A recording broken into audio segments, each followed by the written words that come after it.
As we gather together, we acknowledge that the land upon which our church and homes exist is the ancestral land stolen from the people of the Shoshone Bannock, the Shoshone Paiute, Coeur d'Alene, Kootenai, and Nez Perce nations, along with many other tribes whose names have been lost in history. We acknowledge that our presence here today is founded upon the exclusions and erasures of many indigenous peoples.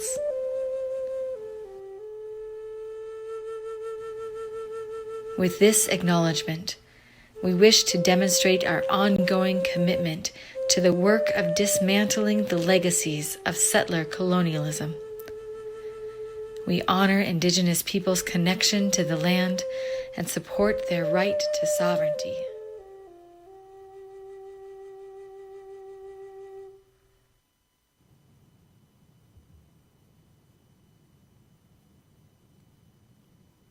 Good morning. Welcome to the Boise Unitarian Universalist Fellowship's virtual worship service.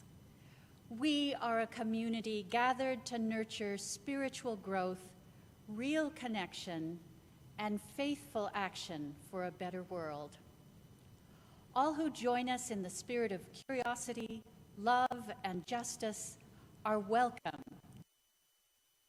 I'm Debra Smith. And I am Sharene Watsen, and we are your celebrants for today's service. Our minister, Reverend Sarah Lawal, is out of the pulpit this month to take care of her own health. Her surgery went well, and she is at home recuperating. Please click on the link in the chat if you would like to know how you can offer assistance. We look forward to seeing her back when she is ready. For just a moment, I invite you to turn on your cameras and scroll through the congregation and wave to each other. At times like these, we need all the connections we can muster.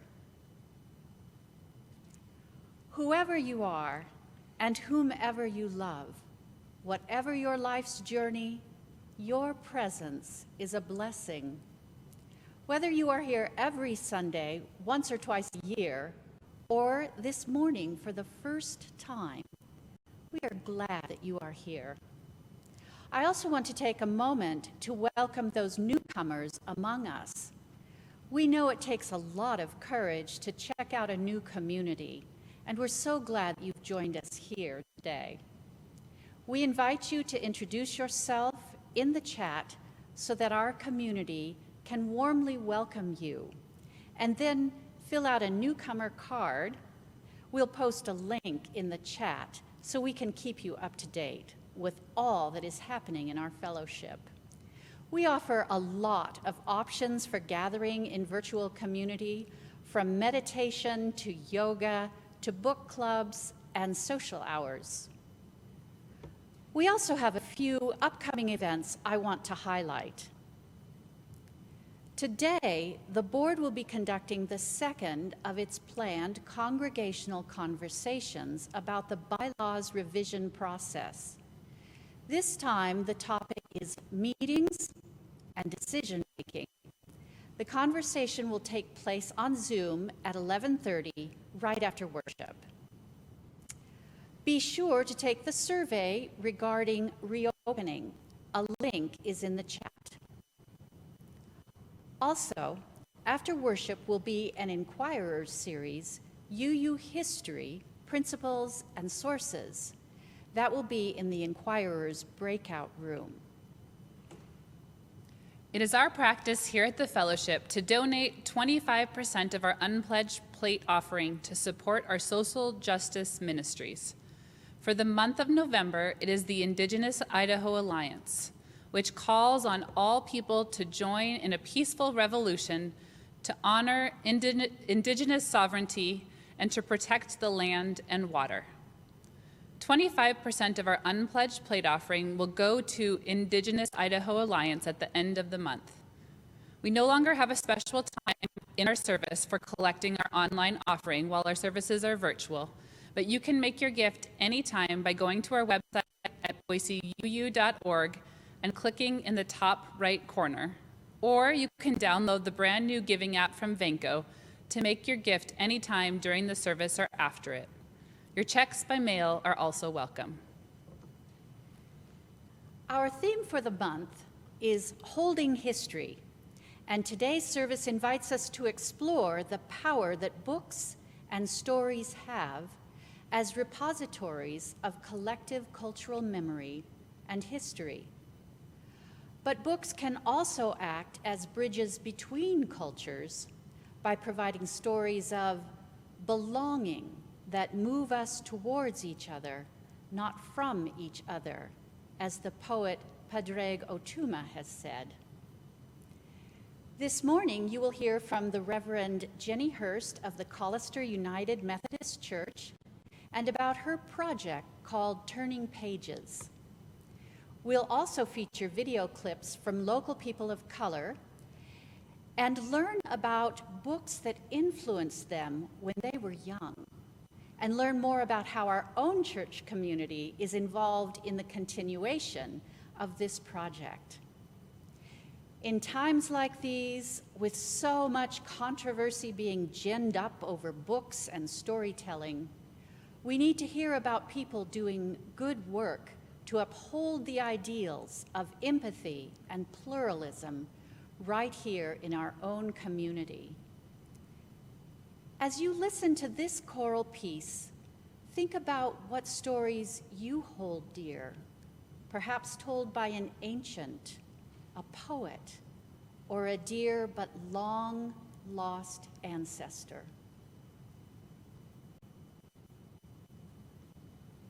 Dum dum dum dum dum dum dum dum dum dum dum dum dum dum dum dum dum dum. I am sitting here wanting memories to teach me to see the beauty in the world through my own eyes. Yes, I am sitting here wanting memories to teach me to see the beauty in the world through my own eyes. You used to rock me in the cradle of your arms. You said you'd hold me till the pains of life were gone. You said you'd comfort me in times like these, and now I need you, and now I need you. And you are gone. So I am sitting here wanting memories to teach me to see the beauty in the world through my own eyes. Since you've gone and left me, there's been so little beauty, but I know I saw it clearly through your eyes.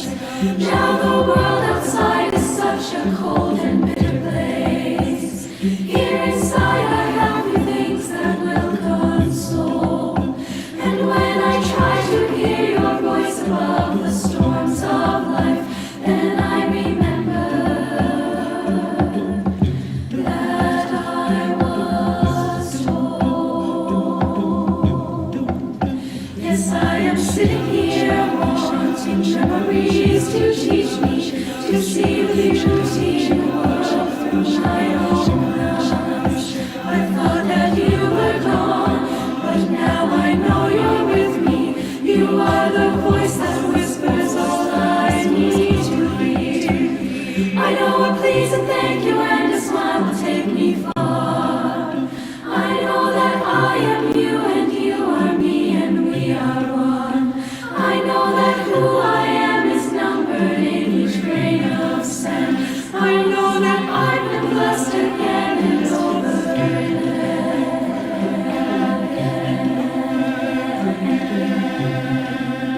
Yes, I am sitting here wanting memories to teach me to see the beauty in the world through my own eyes.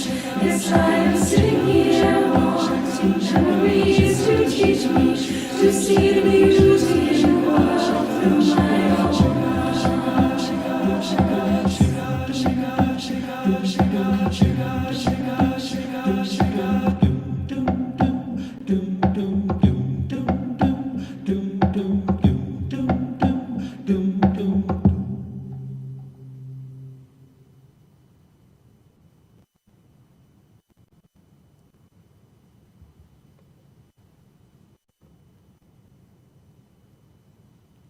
This morning's chalice lighting is a gift from the Reverend Scott Taylor.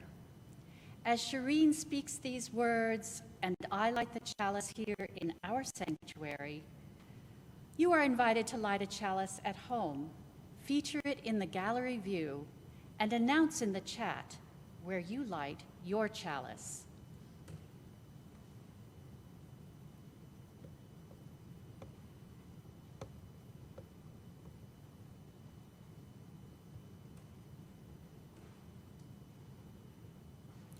We light this chalice in honor of the history that holds and heals us, for the stories of heroism that inspire our own, for the faces of loved ones who have passed, in whose images we see our better selves, for reminders of those who paved the path on which we travel and blessed us with advantages we didn't earn all on our own. These memories do not live in the past. They carve the contours of our present. They throw themselves into our futures and lure us into building a life for all. They are here today. Look, listen, let them in. May their light guide our way. Come, let us worship together.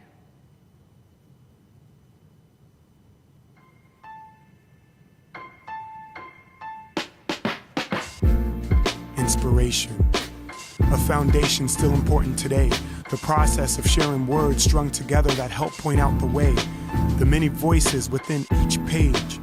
Turn pages from the past that resonate with you today. Turn pages today that create an escape within your mind. Turn pages that express a treasure within your tomorrow. Turn pages that hold future for you to follow. We are turning pages.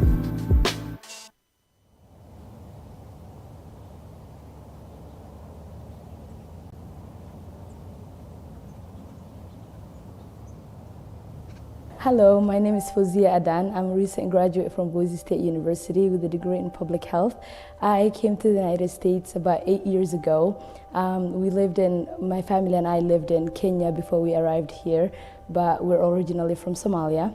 As a young girl, my mom always told me about the value of education and everything. And back in Kenya, I had the opportunity to go to school for a little bit, but then we had to stop due to different circumstances as paying fees for 2 children was not a possibility for my mom, so she had to pay for one. So my brother went on and got, to high school in that sense. And then I stayed back because I knew I can help my mom better and, work with her where she was working at.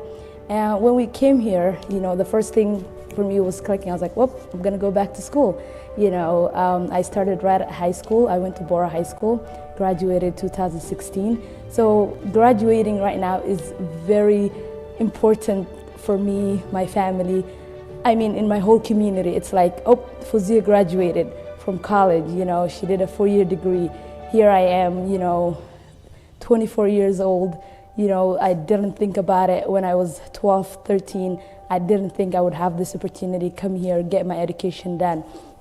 Here, I'm gonna share with you a book called The Proudest Blue by Ibtihaj Muhammad. This book is about, a story about hijab and family. For me as a child, I've never had to go through the transition of not wearing the hijab and then going to first day of hijab, because I've always, as far as I can remember, I've always worn the hijab. So this was, a lot of young hijabi girls can relate to this book because of, they have their first day of hijab as, maybe middle school. The first day of middle school, you go in with your hijab and now, you're a hijabi. On this page, it talks about, the kids whispering about the main character in the book. And, the little sister says the first day of wearing hijab is important. Mama had said, it means being strong. And then she says, Asia's hijab isn't a whisper. It's very important we learn about the different things around us so that, we don't have to say, what's that on her head? Or, is that a tablecloth? If kids are exposed to this earlier and knowing that, okay, this is the hijab, there's a religious purpose behind it. And, you know, this person wears it because of reason Y, Z, and all these things. Kids will be more openly say, oh, I know that, that's a hijab, you know. Wouldn't have to feel so uncomfortable in some senses. And then Faiza, her younger sister, the other character in the book, wouldn't have to worry about, my sister isn't, I need to go see my sister smile. I'm hearing all these people whispering about her hijab, or I'm hearing that little kid saying, oh, I'm gonna pull that thing off your hair. She shouldn't have to feel that way, She should be able to feel comfortably say, oh, that's my sister, she's wearing the hijab. Next year, I'll be old enough and I'm gonna start wearing the hijab. She shouldn't get the fear of not wearing the hijab or getting judged because, okay, what's that on your head? Or trying to answer all these questions that sometimes is like, of course, this is not a tablecloth, but for a kid, he might not know any better, but if they're exposed to it, as I said, it would make a lot of difference in, how even the kids engage at a younger age and being more open to different cultures and different settings in that sense. My name is Fozia Adan. I loved reading The Proudest Blue, and this is my story.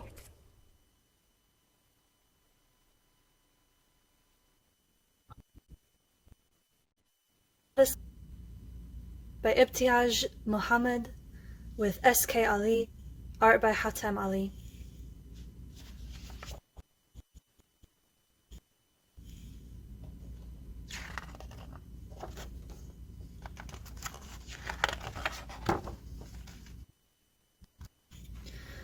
Mama holds out the pink.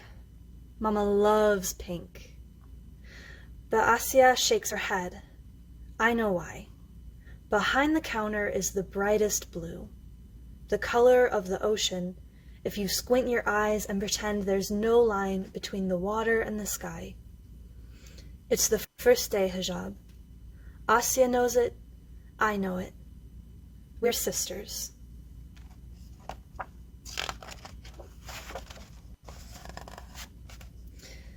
The next, a new backpack, new light-up shoes. I feel special. I feel like twirling.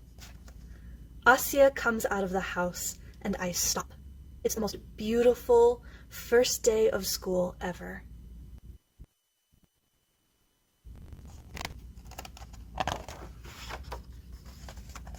I'm walking with a princess, so I pretend I'm one too.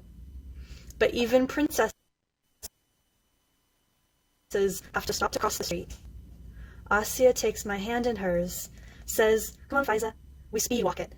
14 steps, 14 light-ups to get across.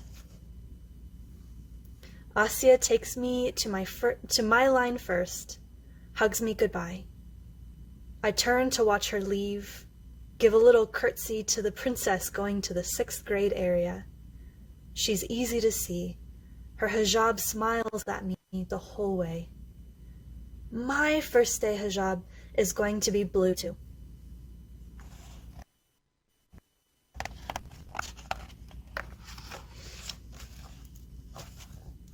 What's that on your sister's head? The girl in front of me whispers. A scarf. I don't know why a whisper. I try again, louder now. A scarf. Hijab. Oh, she whispers.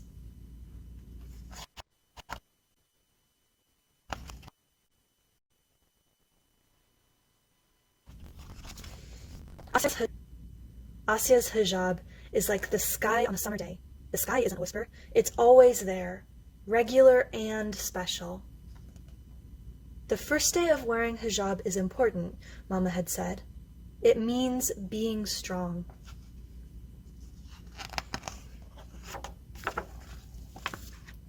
I turn, but I can't see the blue anymore.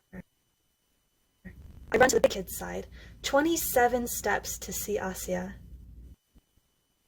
I need to see her smile.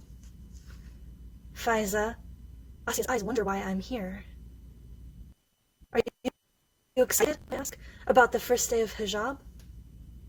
She nods, smiling big, and I feel better.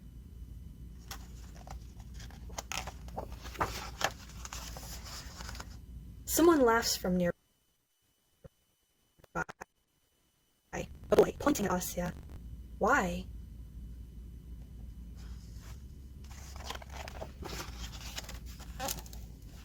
Asya's hijab isn't a laugh. Asya's hijab is like the ocean waving to the sky. It's always there, strong and friendly. Some people won't understand your hijab, Mama had said. But if you understand who you are, one day they will too.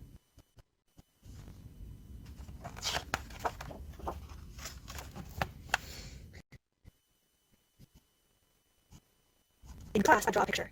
2 princesses in hijab having a picnic on an island where the ocean meets the sky. The girl who whispered in line says she likes it. Says it so loud, the teacher comes over to see. I wonder if Asya drew a picture too.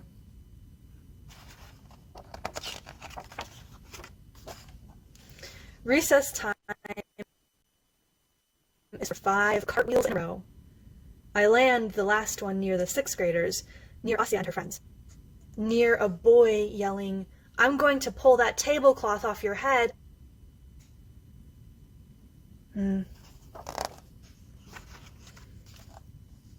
Asya's hijab isn't a tablecloth.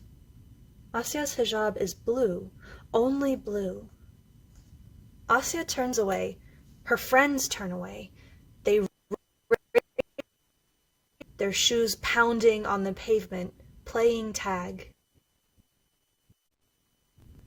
Mama said, "Don't carry around the hurtful words that others say. Drop them. They are not yours to keep. They belong only to those who said them." It takes me 48 steps to get away from the yelling boy.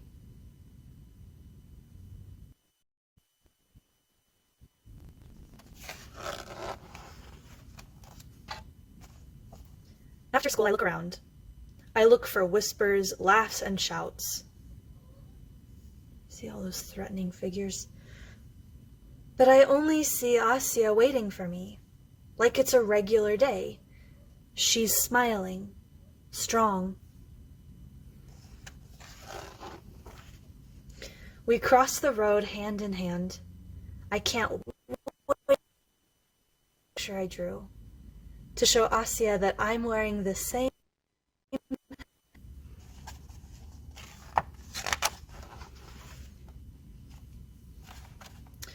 because Asya's hijab is like the ocean and the sky. Between them, saying hello with a loud wave, saying I'll always be here like sisters, like me and Asya.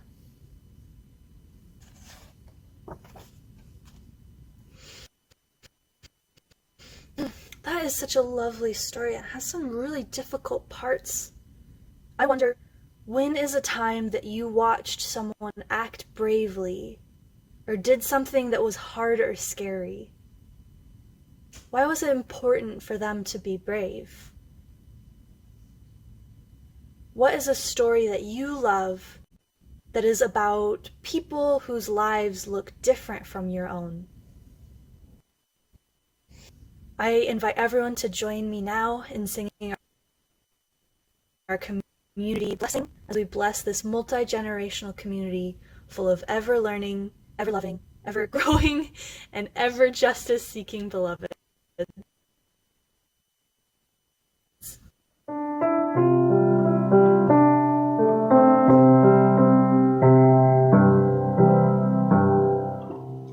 May your mind be open to new learning. May your lips bring truth into the world. May your heart know love and your hands do the work of justice as you go your way in peace. As you go your way in peace.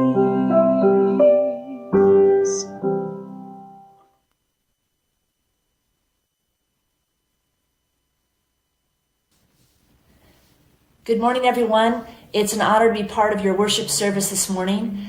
I would like to start off by expressing gratitude for the ways your church has supported and encouraged and led in the Turning Pages project.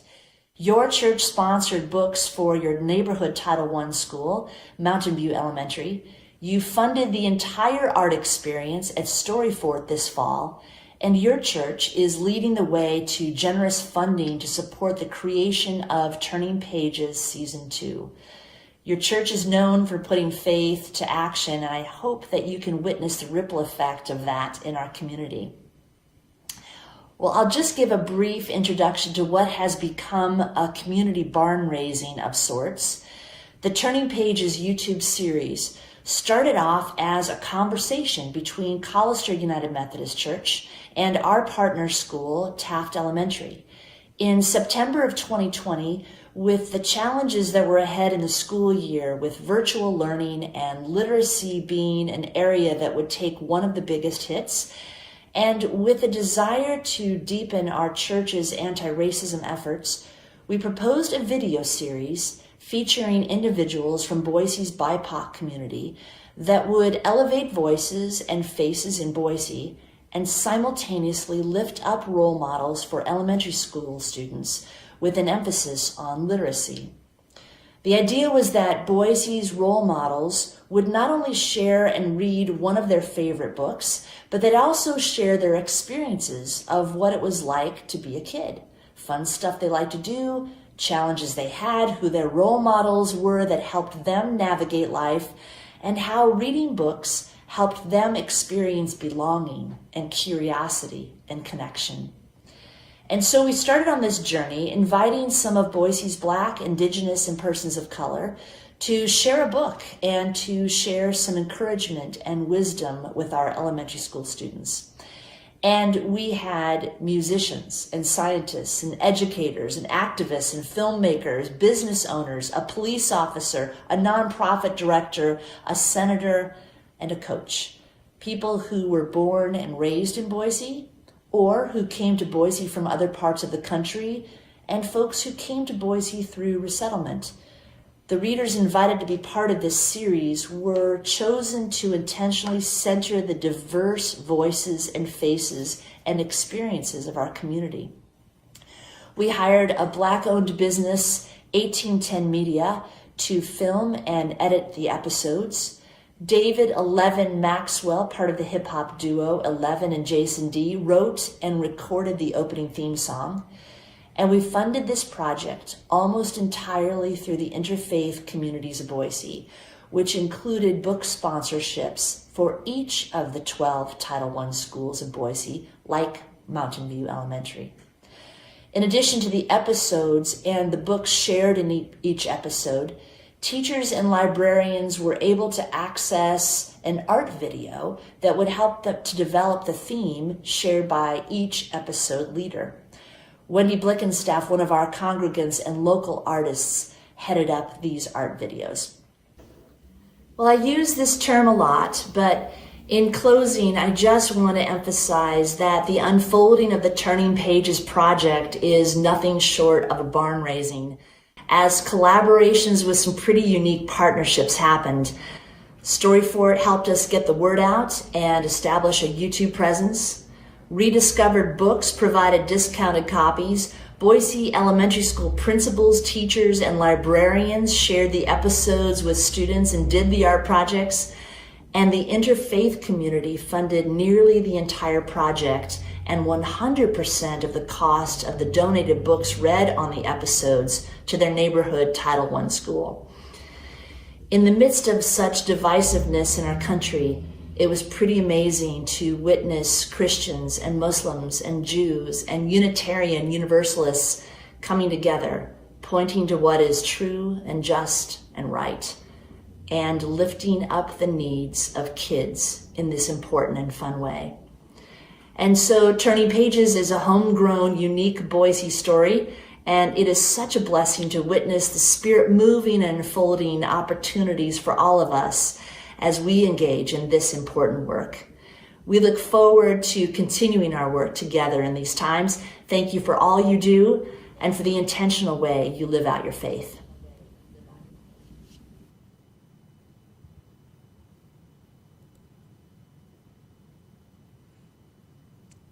Each week, we take time to acknowledge the many joys among us and to grieve our sorrows and losses, so that we might lift that burden for each other and receive the blessing of this community. Please feel invited to write your joys and sorrows into the chat box and take a moment to read them as we receive the healing balm of music performed by the Harmonium Choral Society singing Pages. The words and music are by Elizabeth Alexander. As we begin, please hold Reverend Sarah and her family in your prayers. She reports that she is recovering well and taking walks every day. She is deeply grateful for all your love and care, for your cards and flowers and meals and gifts and texts. It means so much to her. You are an amazing congregation, she proclaims.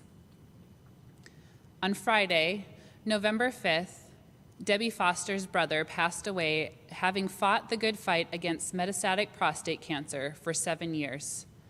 Sorrow in his loss, joy to know he no longer feels the pain and can finally rest. Gratitude and appreciation to his wife of 31 years, Sharene, for her never-ending love, support, and care, no matter the circumstances.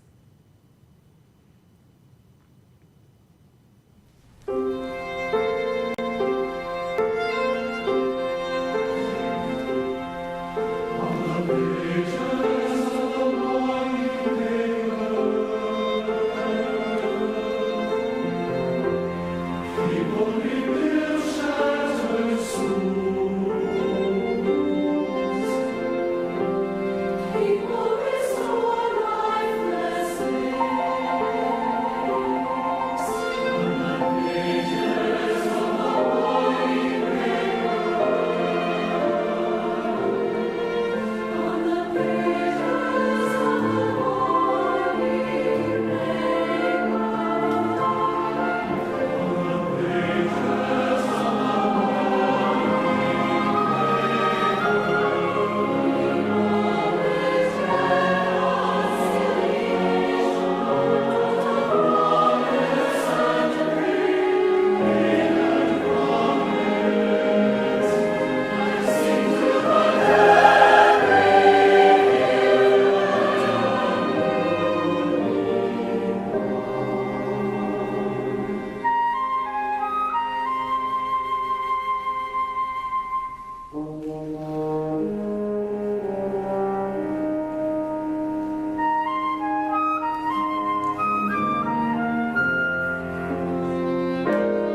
We hold the joys and sorrows of our beloved community alongside our silent prayers that we hold close to our hearts.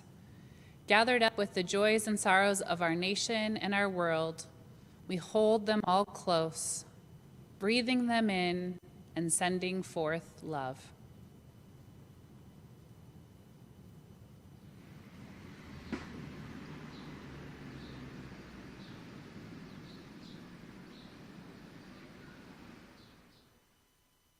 Hi, my name is David Maxwell. I'm an educator, school teacher, longtime English teacher, and now PE teacher here in Boise, Idaho at St. Joe's Catholic School. And oh man, my story is a long one. I'm not originally from Boise. I'm originally from San Diego, California, but moved here with my wonderful wife. And I have 4 kids, well 5 kids total, 4 with my wife. And just love this area and love being a part of our community and doing little things such as this. My book is Iggy's House by Judy Blume, which is a book that resonated with me from a young age.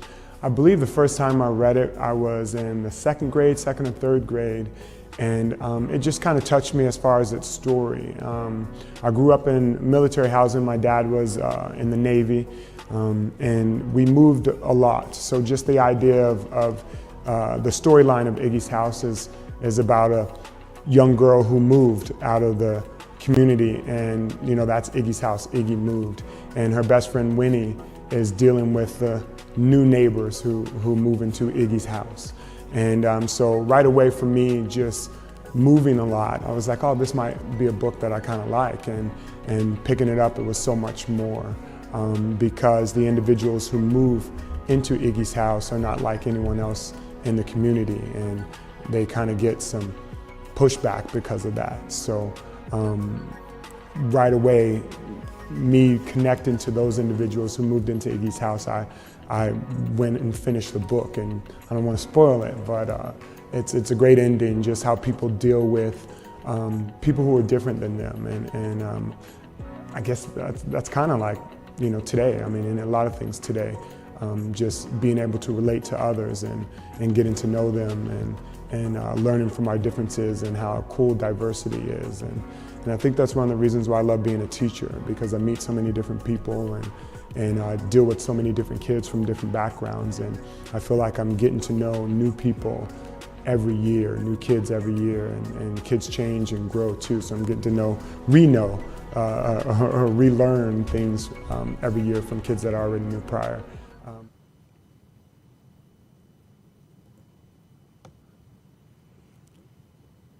When I first learned of Reverend Jenny's Turning Pages project, I was filled with hope. I was heartened by her description of the diverse people and communities rolling up their sleeves, like in that lovely song we just heard, and coming together to foster within children a culture of books and open-mindedness and dignity. And I loved Fauzia's story of being able to pursue an education in her adopted country. The story she shared shows how a children's book can teach children not to fear and belittle the customs of a culture not their own. This is no small thing.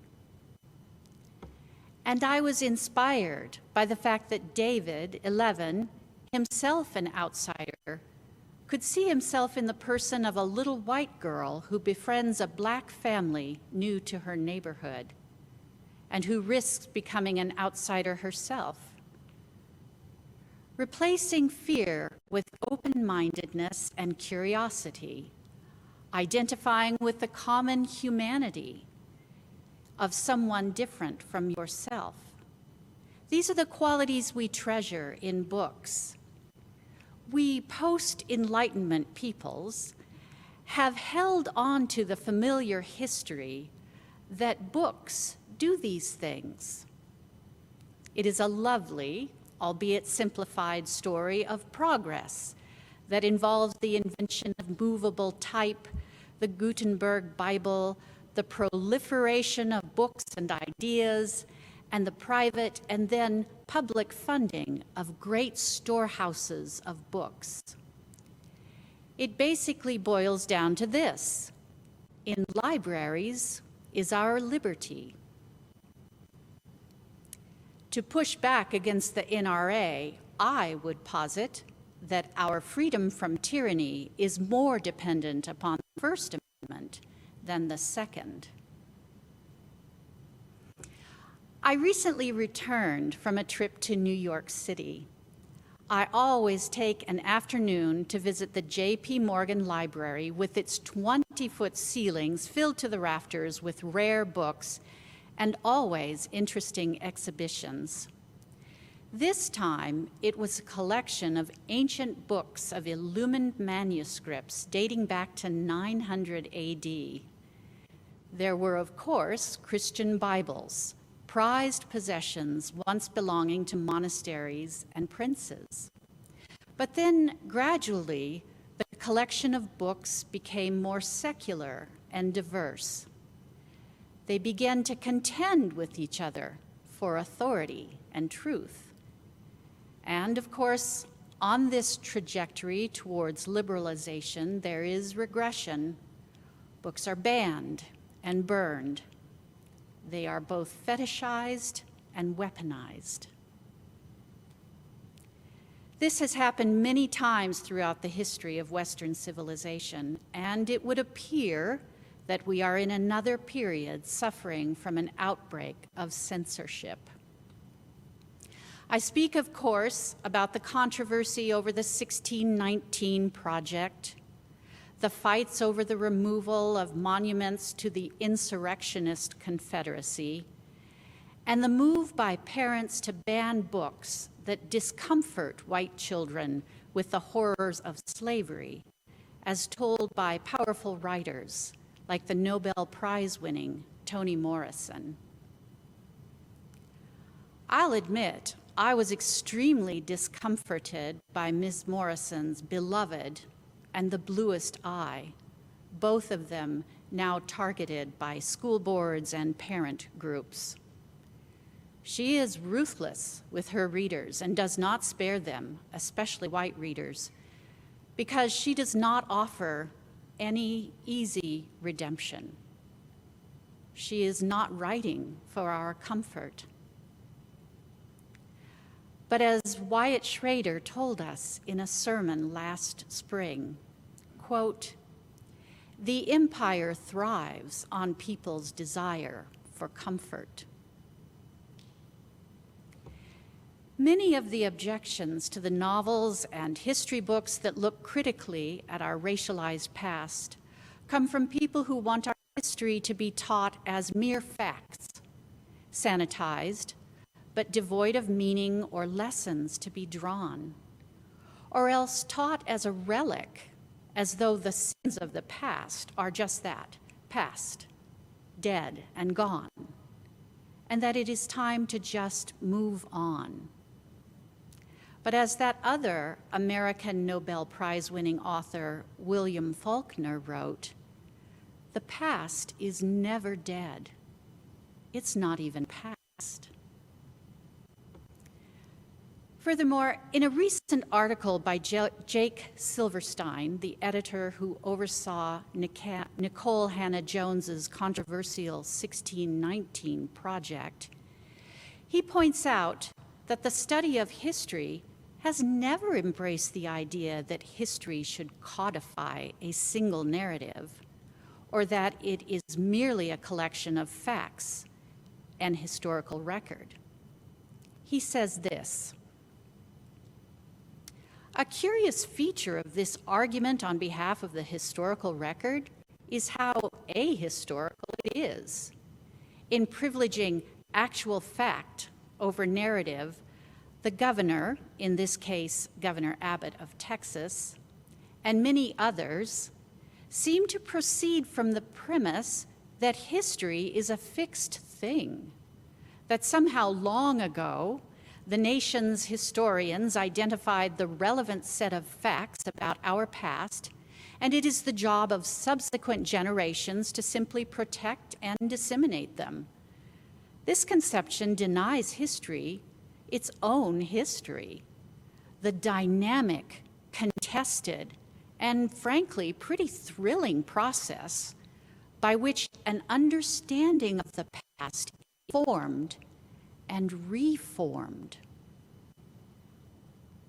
He continues to develop this idea that history is never settled and is always rewritten to accommodate our emerging understandings of its legacy effects by referring again to the 1619 Project and its author. He says, as Nicole Hannah-Jones pointed out in her prize-winning essay, an essay that has done so much to stimulate public engagement with American history over the past 2 years, we Americans have precious little experience of true, sustained, multiracial democracy. Our great experiment in self-government, deferred by nearly a century of slavery after our founding, and by another century of Jim Crow voter suppression after emancipation, really got underway only in 1965. You could see the pitched battles over public memory that have occurred since then as a product of this new history's corrosive effect on national unity. Or you could conclude that a republic founded on an irresolvable contradiction, freedom and slavery, was always going to wind up in an irresolvable argument over how to tell its story. That this contentiousness is American democracy, that the loss of consensus means we've finally arrived. In other words, to grapple with and live with paradox is a sign of maturity. I go back to Toni Morrison. In her eloquent Nobel acceptance speech, she made a similar argument about language, that just like the myriad versions and revisions of history, language itself derives its power and potential from its multiplicity. She said this: the conventional wisdom of the Tower of Babel story is that the collapse was a misfortune, that it was the distraction or the weight of many languages that precipitated the tower's failed architecture, that one monolithic language would have expedited the building and heaven would have been reached. And then Miss Morrison asks, whose heaven? One wonders. And what kind? Perhaps, she continues, the achievement of paradise was premature, a little hasty, if no one could take the time to understand other languages, other views, other narratives. Had they, the heaven they imagined might have been found at their feet. Complicated, demanding, yes, but a view of heaven as life, not heaven as post-life.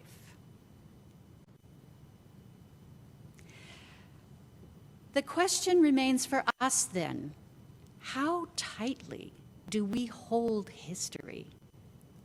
Is our history, that is to say the history of the US, so small that it can fit within the pages of a single book we can hold in one pair of hands? Or is it a vast library of contentious books with contending stories and narratives and histories that may be unsettling, but that are more authentic, more all-encompassing, more true? On the pages of the morning paper, I want to read about good people who invite children into the dynamic culture of books.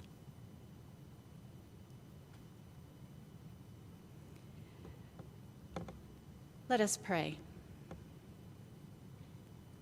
Spirit of life and love, open our hearts that we may respond to the wisdom of the poets and sages, whose memories have been preserved for us in stories and books. May we be blessed with stories that celebrate, in the words of Padraig Otuma, ways of being human that open up the possibilities of being alive together, ways of navigating our differences that deepen our curiosity, that deepen our friendship, that deepen our capacity to disagree, that deepen the argument of being alive. This is what we need. This is what will save us. This is the work of peace. This is the work of imagination. In the name of all that is holy, we pray that our stories be big enough to contain our multitudes. Amen.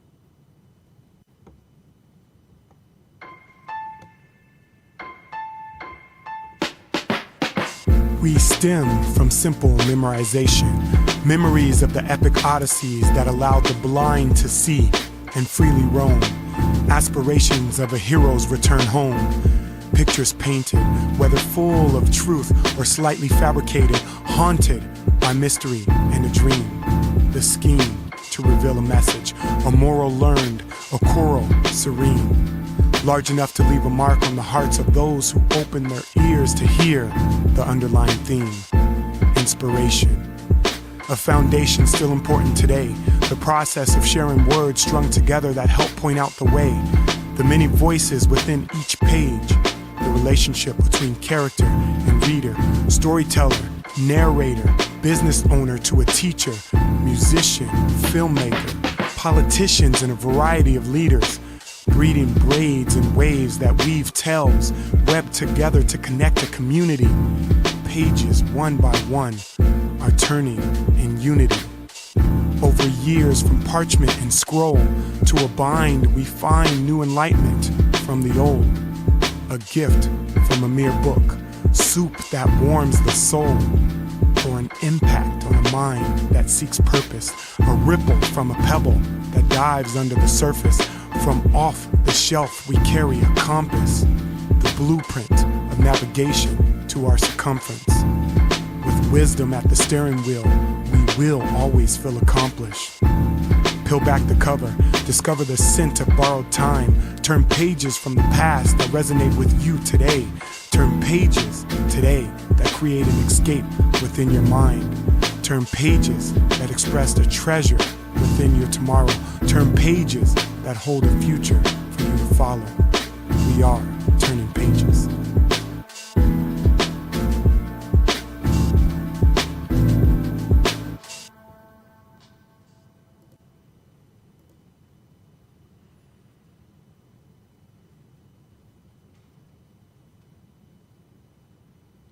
I invite you to place your hands over your heart for a closing blessing. May the week ahead reward your imagination with great-hearted stories. May you feel part of the great narrative of our existence on this planet, in this universe. And at the end, may the memory of your life bless the generations.